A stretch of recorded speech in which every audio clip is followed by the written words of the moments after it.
Hello, everybody. Welcome to Trek on Tuesday. We have an exciting end of the World Cup soccer game that none other than the good old US of A is playing in right now. There are seconds left. As you can see, Aaron is currently watching the game, giving us a play-by-play via reaction to the game. I believe we have There's about a minute and a half left, I think, maybe a full 2 minutes. The timing could not have been better, Gina.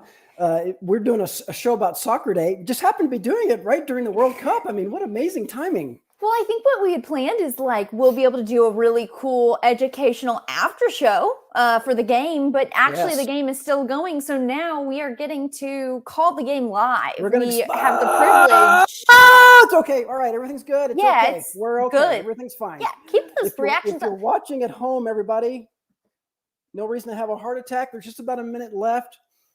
Those of you probably already know that the USA has to win this game. It can't be a tie, and it's currently 1-0. And Iran came really, really close that minute to tying it, Gina.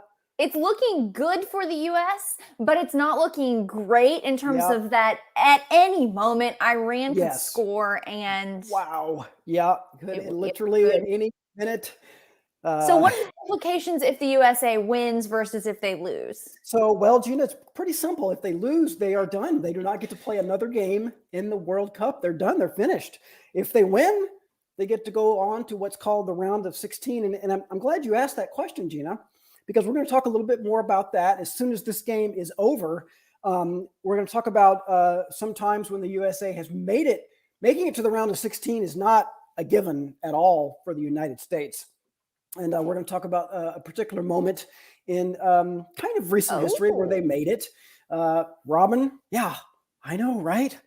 Yeah, people are on edge. A lot of our folks watching are also watching the game. We are watching the game as we speak. I'm watching with a very novice eye. Aaron, I believe, watches a little bit of soccer. Yeah, I mean, a little bit. I'm not that much of an expert. We like shows about soccer. Yeah, we do. We do like shows about soccer. One thing that's weird about soccer that a lot of people might realize is that you don't know exactly how much time is left. There's currently they're in extra time. A regulation soccer match is 90 minutes. Well, they're currently at 99 and a half minutes. Why do you not know how long it is? And, well, that's a great question because the official timekeeper is kept on the field by a referee who has a stopwatch. And that referee is the only person who officially knows how much time is left. On the TV, they kind of give you an estimate. They said 90 minutes plus 9. That means 9 minutes of extra time. That was due to an injury earlier. Gina, guess what? I can report to you that it is over. The United States has won the match. You can all relax and breathe easily. 1-0. If you're rooting for the USA. Final score. Yes, if you're rooting for the USA. We do have some folks maybe watching from Iran. We do, actually. We are sorry for your loss today, if that's the case. Yes. But yes, the USA has won. There's celebration on the field. There's crying on the field. There's kneeling on the field. There's jumping on the field. A lot of high fives, a lot of hugs. Fans are going wild. I mean, if you're not watching this, well, you should have, but it's over now, so you can't watch it. I will say, what you can do is watch us, though, because we're going to talk some more about soccer. A lot of soccer talk coming and some Eagle Scout related soccer projects. Yes. If you were watching the game or you know somebody watching the game who is just like, oh, I don't want to turn my brain off from soccer right now, well, tag them, tune in. This is their chance to make sure that they don't miss a minute of this show. I did ask what happens if we win versus lose because, I watched the first game that the U.S. played in the World Cup, and I'm being honest here. It was a regular snooze fest, very boring game that ended in a tie. Hey, that's a little bit harsh, Gina. We do appreciate your honesty. Neither team scored any. It wasn't like a 3-3 tie. It was a 0-0 tie. Actually, the first game was 1-1. Was that the one you watched? Or did you watch the second game? What was England?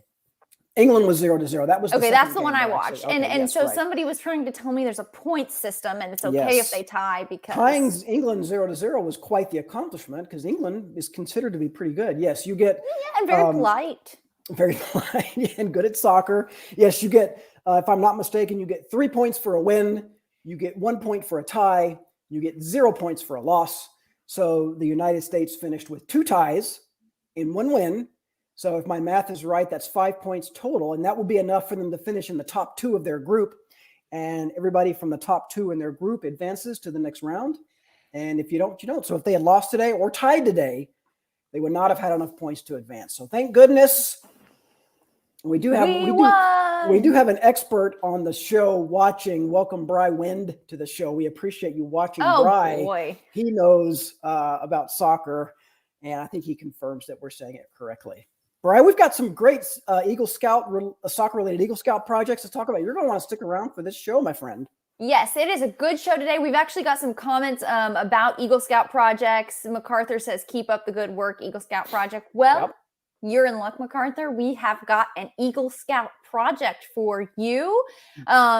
This first one is an adventure soccer wall. If you're wondering what that means, Eric and his team designed and built a lightweight, transportable, and collapsible soccer shooting wall for adventure soccer. And adventure soccer is something that provides aid and outreach locally to foster youth and at-risk children. They also provide support and feeding stations to orphans in Africa. And that is a big shout out to Troop 288. Eric is our new Eagle Scout in Snohomish, Washington. And the soccer wall, as you can see, Gina, there is a couple of holes in the wall. Doesn't mean it's not finished. It's supposed to be holes in there, Gina. So that's so you can practice kicking the soccer ball. You can practice your aim. When I was a kid, my soccer wall was the side of my house. And my mom would get annoyed. My mom would get annoyed because boom, boom, you would hear the pounding, whatever. So this is really into soccer. Project. Well, I played soccer as a child. And so, this is a neat idea for a Eagle Scout project. We always say Eagle Scouts should do a project related, or prospective Eagle Scouts should do a project related to something that they're passionate about. Well, if you like soccer, what a better project to make. Thank you, Mauricio. Yes, very excited about that. Speaking of Eagle Scout projects, we've got another one, Gina. How about an equipment shed? Addie and his troop built a new equipment shed for their high school girls soccer team. Addie from Troop 294 in Scappoose. I think that's how you pronounce it, Gina. Scappoose, Oregon, maybe. Very, very cool, Addie. Storage sheds in general. I've seen quite a few Eagle Scout projects related to, either restoring an old storage shed, building a storage shed. This one, I'm just going to guess. I bet Addie's a soccer fan, and so they wanted to do a something related to soccer. So they built a shed where the girls' soccer team could. Is it hard to say soccer and shed? It is hard to say soccer shed and Scappoose in a row. Yes. Yeah. But anyway, another cool soccer-inspired Eagle Scout project. Good job, Addie. Just a reminder for anybody tuning in, today's show is all about soccer. There's a little thing going on called the World Cup, so we're feeling very soccery today. Our commenters are still celebrating, as you can see, as well they should be. Yes, yeah. Keep those shout-outs coming. If you are wondering why we're not calling it football, well, we'll get to that towards the end of the show. And also good news, we are going to have some soccer explanation, like history and such, but Aaron wrote it for me so that I am not speaking on it. Somebody who knows something about it is speaking on it. But before we get to that, I want to read about another Eagle Scout project that involves soccer. There is no requirement for Eagle Scout projects to be completed within the United States. Did you know that? So when a teacher told Alexander Supia about a needy school in Asia, he knew he had found his project. He built a fence, 2 outhouses, a library, a playground, and a soccer field at the school in Apradzor, Armenia. And there was just one problem. Alex didn't speak Armenian, but several volunteers he worked with did. So he relied on them to serve as interpreters and got to work. He raised nearly $13,000 from a garage sale and gifts that were donated, and he chipped in a third of his allowance he'd been saving since he was 7. Once in Armenia, Alex split the volunteers into 5 groups, each with a leader. At breakfast each morning, he met with the leaders to set a goal for the day. Then he trusted them to do their jobs. It was nice to be in charge of such an impactful project that brought young and old people from 7 different countries together. Alex says, we all had one common goal, which is to make these kids happy. And that's Alexander from Troop 75. That's a pretty cool project and a pretty extensive one, Gina. He built a fence, 2 outhouses, a library, a playground, and a soccer field. That is very cool. In another country. Alex, in another country while you're at it, yes. Had to raise the funds not only for all the equipment, but also travel I bet, to get over there. Very cool. We do have we've got socceritis, one- Mauricio. Yes, That's we all correct. do have socceritis. Yes. We've got one final soccer related Eagle Scout project to share with you guys. This is another kind of a similar type theme, Gina. Building a walkway or a bridge over an area that doesn't quite drain properly. In this case, it goes right over to the soccer fields. It was very difficult to get to these soccer fields. This is in Poplar Bluff, Missouri. So Sean from Troop 4452 installed. It's a 37-foot bridge. And you can't really tell from that photo. You can't really tell the distance, but 37 feet, pretty good distance for a bridge across a drainage ditch from a parking lot to soccer fields at a city park. I've heard quite a few projects help restore areas by simply providing access to those areas where you don't have to, walk through a mud pile or a creek or something like that in high rains. This is one of those. And it just so happens that it leads to a soccer field, making it easier for families to access, at least at this moment, one of the world's most popular games, probably, right? Yeah, absolutely. It's got to be the most popular game of the moment. And it probably is worldwide. I'm not trying to stretch. I mean, baseball's up there probably, but I think soccer's maybe the biggest game for the rest of the world, at least. I think you're probably right. Yeah. It's definitely up there for sure. Yeah. We are now, if you were thinking like soccer's great, but what about other sports? This is the segment for you, because soccer is still going to come into play. But we've got some other sports to talk about. Now, I will say, I know this about soccer. There's a lot of running, like a ton of running. It kind of has the reputation of being like a sport where there's nonstop running. If you want to get your kids' energy out, get them in soccer, because they're just going to be running up and down that field. We're going to put that to the test and see how many miles do athletes run in various sports. So if you have a guess as to which maybe tracks the most mileage, let us know in the comments. Yeah, this story with an aspiring Scout Life editor from a few years ago did the research for this story, because it is interesting when you watch soccer. Anybody who watched the match today, you're struck by the size of the field and the fact that it's just nonstop. There's barely any timeouts. If there's an injury, maybe even if the ball goes out of bounds, they usually grab it, throw it right back in. So it's different. It's unique from other sports in that way. So a very aspiring Scout Life editor did the research, and we are here to share it with you. Maybe I'll read off the sports that we covered real quick, Gina. So for those of you following along at home, which sport do you think requires the most running? Yeah, good way. Tennis, baseball, football, basketball, or soccer? We got 5 sports, 5 of the most popular sports probably in the world. Gina, I'll start off with tennis. An athlete in tennis, it's a small court. Okay.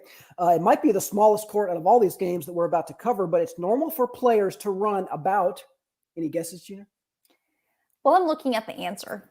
3 miles per match on average a tennis player would run.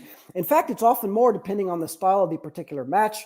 In the longest recorded tennis match ever, which took more than 11 hours, players John Isner and Nicholas Mahut each ran for about 6 miles. But on average, tennis players run about 3 miles per match. That's pretty significant. Yeah, it's more than I would have thought. This next sport also, I'm thinking, okay, we're talking baseball. They're running around all of those plates, first base, second base, the other bases, however many there are. They run them all. Got to be miles, right? Wrong. They don't run that much compared to the other sports. We're talking 0.0375 miles per game on average. That is the lowest on this list. The ball's only at play about 10 minutes in a given. Wait, is that real? During any given game, the ball is in play only about 10 minutes. So yes, that is correct, Gina. In the entire game. Oh, that's funny. Okay, so baseball players run so little that a player would have to hit 15 home runs just to run 1 mile in a game. Before you make fun of baseball players too much, Gina, as I can tell that you're basically about to do, the challenge of baseball is not the distance, but it's the starting and the stopping. Baseball is a game full of sudden starts and sudden stops. If you're a fielder, you might be standing there for several minutes at a time, 5 minutes, 10 minutes, and then all of a sudden you have to run as fast as you can to get to the ball. It's like a 100-meter dash. And like it's not a sprint. mile. It's a Okay. series of sprints where you start really quick, you stop really quick. Same thing if you're a runner on first base, right? You're standing there, you're waiting for your teammate to hit. If they get a hit, boom, you Yeah. got to run. Okay. Unlike soccer or football, depending on where you live.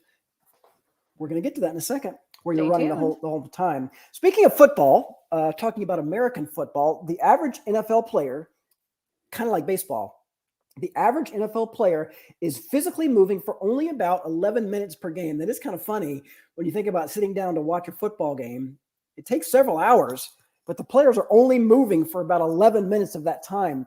Wide receivers and cornerbacks do the most running, and they cover about 1.25 miles, 1.25 miles per game over a period of about 11 minutes. So an 11-minute mile is pretty fast, I think, right? If you're running 1.2 miles in 11 minutes. Yeah, for me it is. Yeah. So far we're talking golf's got the most mileage. Then come you say right. golf? Oh, sorry, no, tennis. They're the same kind of game in my head. Just kidding. Everybody. That's not an attack on golfers or tennis players. Golf is great. Yes. Good games. No, tennis, right? And then football, and then baseball. Baseball by far the fewest, a mere 0.0375 miles per game. I wasn't making fun of baseball players, just to clarify. It was just the idea of a game where we only play 10 minutes. Sometimes you hear people who are really into certain sports dog on soccer. Right. Like it's so complicated. And even I was guilty of it, thinking there's only one guy on the field who knows how long the game's going to go. But then I realized, wow, in baseball, they only play actively for 10 minutes. Yeah, and football, it's only a little bit, American football, it's only a little bit more than that. Wow.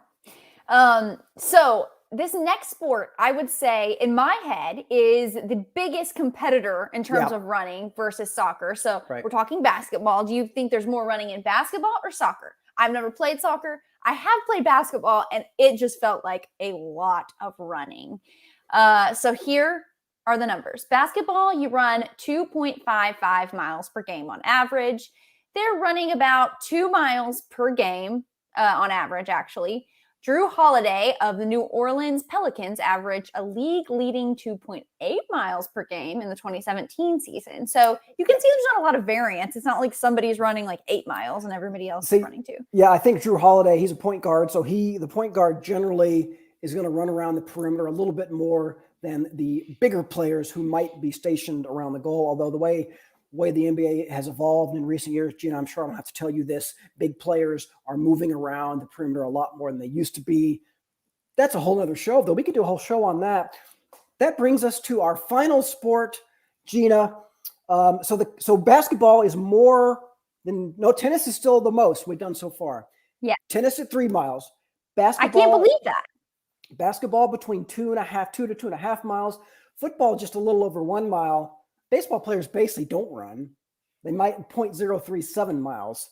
Soccer players, Gina, you're going to have to take the biggest number we just gave you and double it. Soccer players run about 7 miles per game. The soccer field is the largest. Games last 90 minutes or more, as we found from today's game. When you combine that with the fact that players are rarely substituted, you can see why soccer players run the most of any sports. 7 miles per game. That's why they only play like one World Cup game per week. They're exhausted. They gotta rest. Well, and I think too, people hear 90 minutes a game and they're like, that's gonna beat football. Football lasts 5 to 20 hours a game. It feels like. At least feels like that to me. Quite, but yes. But it's that they're running the whole time. There's not a lot of starting and stopping like in a lot of these sports. And there's no substituting. Yes, there's more running in soccer, Todd, correct. Soccer players, all 11 of them are on the field. For the most part, everybody who watched the game today, there were some late substitutions. In football, you've got offensive players and defensive players. And when one of them's not on the field, they're just sitting there, they're just relaxing, drinking some liquids, catching their breath. Soccer players don't get to do that. Conspiracy theory, Aaron. I don't know if this is true or if this is just like a well-known conspiracy, but I just thought of it in my head.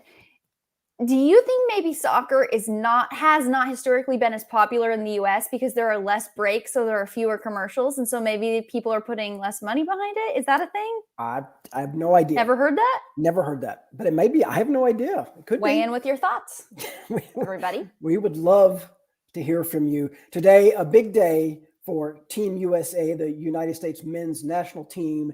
Team USA advances, everybody. We're very excited to report the game just ended about 10, 15 minutes ago. I'm going to take Mauricio's word for it. Next game against Holland on December 3rd. If anybody wants to fact check that, feel free. But he seems trustworthy to me.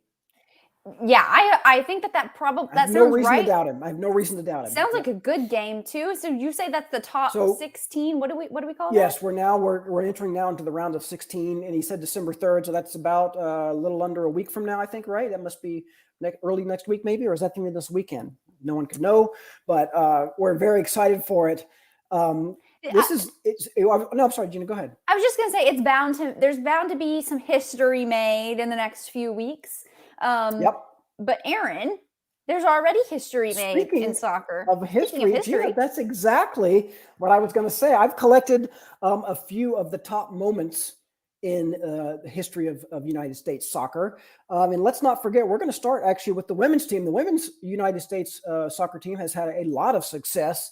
And I personally remember in 1999, Gina, when the U.S. women's team won the World Cup on penalty kicks. So penalty kicks, if we could, thank you very much. Behind the scenes, Brian has a video for us. Penalty kicks are extra super thrilling and exciting.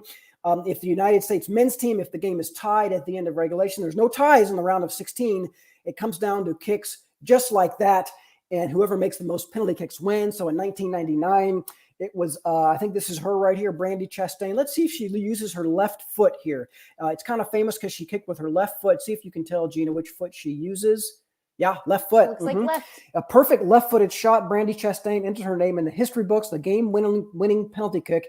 This came against China, Gina, in the 1998 FIFA Women's World Cup, catapulted women's soccer into the national spotlight. It was the second World Cup win for the United States, but it was probably the most famous one because it came in penalty kicks, which is so exciting and gut-wrenching and nerve-wracking, So this was kind of the more iconic win of the first of their two, at the time, World Cup wins, and really kind of established the United States as a power in women's soccer. Do you remember that game, Gina? Did you watch that?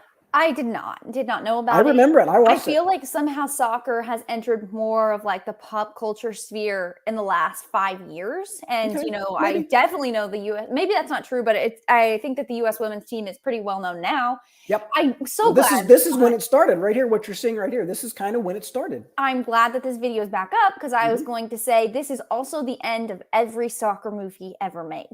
Yes, that's a great point. It was a storybook ending. It was a movie type ending. And that's probably why this game is really considered so iconic in the history of United States soccer. Yes, you took the words right out of my mouth. Okay, I've got another tidbit here from Aaron, but I'm going to read it. There was a late goal that gave the U.S. life in the FIFA World Cup 2010. I do have a question. I've always said FIFA. I think that's how you said it. But when I was watching that soccer game, like I told you, that soccer game last week against England. Did they say it differently? They said it differently, and I can't remember how, but it surprised me. Well, I'm sure our viewers will know. How do you pronounce FIFA? Yeah, maybe it was somebody with an English accent. It could have been someone with an accent or something. I've always called it FIFA, but I could be wrong. Yeah. I don't know. I don't even remember what it was, but please let us know. So anyway, back to 2010 World Cup. The U.S. men's national team was on the verge of being eliminated during group play. It needed a win over Algeria to advance to the round of 16. We made it this year, just by the way. Yep. With only seconds remaining, Landon Donovan tucked home the winning goal on a rebound, propelling the U.S. team into the round of 16. That game basically, Gina, is the equivalent of the game today. So you can imagine the game today, the United States scored early and held on to a win. This was the same situation in 2010. They had to have a win or else they would not have made it. So imagine today's game, but instead of getting a lead early and holding it the whole time, they waited until literally just a few seconds left to score the goal. I remember this one as well, Gina, very, very thrilling. Like we said earlier, it's not that common for the United States to get this far, getting to the round of 16. There's 16 other teams. What's the big deal? Well, it's kind of a big deal. We don't normally get this far in men's soccer. So it's very exciting. A big deal. Gina, our last soccer moment, we're going to go way back, if you don't mind, Gina, in history. I remember the Miracle on Ice. The Miracle on Ice, of course, the famous U.S. hockey win in, I believe it was 1980, I think it was. Well, there was also way before that, Gina, there's what we call the Miracle on Grass. This is in 1950. The U.S. men's soccer team beat England, shocking the world. It was one of the first cataclysmic upsets in FIFA World Cup history. England that year, as they often were, here we go, Gina, 1950. This is even before my time. England was a powerhouse team. They were expected to contend for the title. They were beaten, by the United States, which is really amazing. Back then, the United States soccer team was just a bunch of basically volunteer, just players. They just got a bunch of guys to go out there and play. They're called part-time players. So this is back before the United States national team existed as it does now, where the team is put together over a period of years and they're playing matches all the time. These guys, they just threw together for this tournament, and I'll be dang, they beat England. It's referred to often as one of the greatest upsets in sports history. Soccer faithful call it the Miracle on Grass. So it's really called the Miracle on Grass. Yeah, it is, Gina. Why would you doubt that? Well, I'd only heard of Miracle on Ice. Yeah, I have exactly. always wondered where they why got it was that needed to from. be distinguished. Why is it on ice?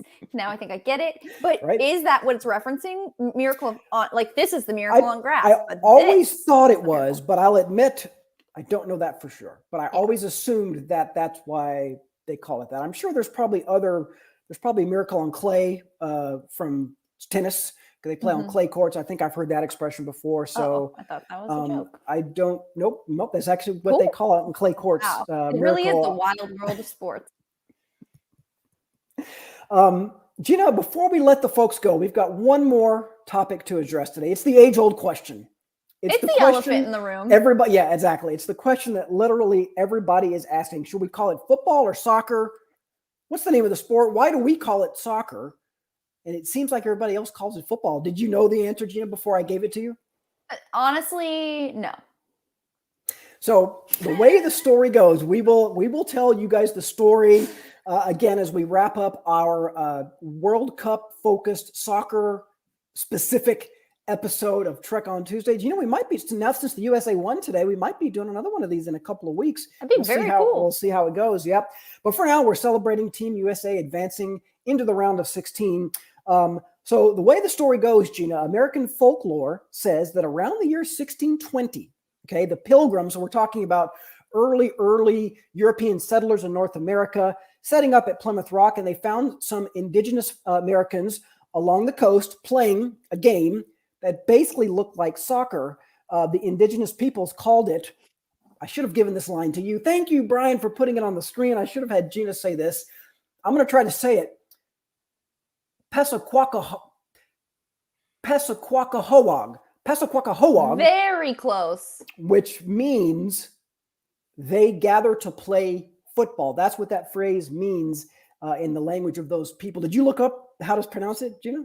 No, I didn't, because it wasn't my line. But Yes. I do. So you're telling me this is truly the origin of football? Or soccer? Yes. It started in the USA. This is what most people believe. Yes. I found multiple references to this story in doing my extensive research for today's show. I didn't just show up, Gina. I did extensive research, and this story was confirmed by a lot of sources. Now, of course, did it start off as folklore and people now just assume it's true?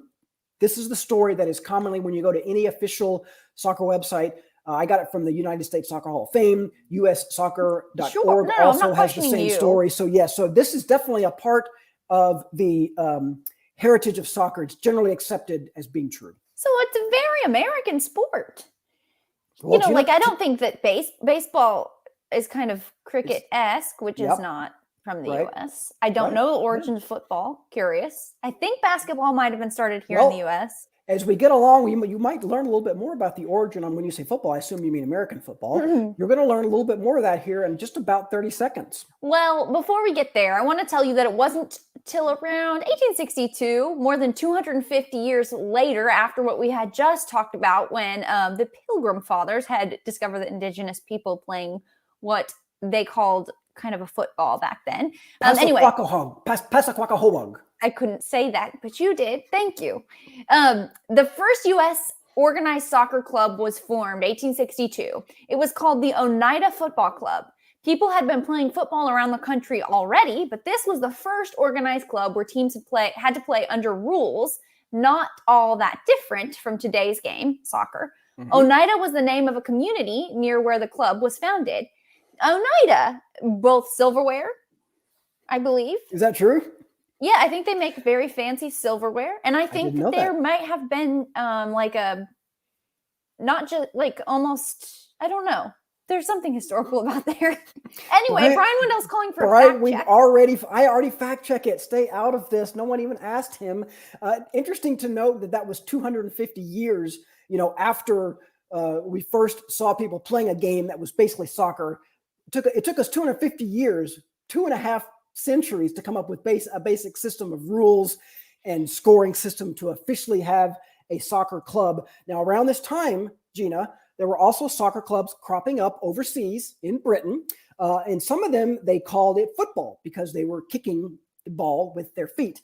Interestingly, the word soccer was created in Britain. One of those clubs, again, there was various different types of clubs with different names. One of them was called association football. And that became eventually shortened to soccer. Now, Gina, I'm not sure that I get that. Association football, and they called it soccer for short. I don't know. People so this weird. isn't describing why it's really called know soccer. Exactly, but I'm telling you. We were going to say, why is it called the word soccer? Soccer came from 2 words, association football, and then you combine those and shorten it, and somehow you come up with soccer. It doesn't make any sense to me either, but this, again, this has been fact-checked, Bri, and this is the generally accepted history. So, interestingly, the term soccer originated in Britain after the game was really first discovered on the shores of what would become, on the shores of North America. So, it's kind of weird. Thank you. Yes, it's exactly right. And then that became soccer. Yeah, obviously, if you say association football, if you need to shorten that, soccer. Well, let me tell you this. In 1885, the first ever U.S. national soccer team was formed. We lost an exhibition match to Canada 1-0. Wah, wah. The U.S. first... After all that time, they finally formed a soccer team, and they lost to Canada. Our neighbors. The U.S.'s first official international match was played in 1916 against Sweden. Now, that's confusing because Canada is another nation. Well, that was an exhibition match, so that the game against Canada was not. That was our official soccer team, but it was not an official international FIFA competition. So. Okay. Well, let me tell you something cool about when we played Sweden in 1916. 30 years later, yeah. It was the first official match. Thank you for clarifying for me. Mm-hmm. But we won 3-2. You know what? I'm going to put official in bold there so you can see. First official international match was in 1916 against Sweden. We got the dub in that one, Gina. We sure did.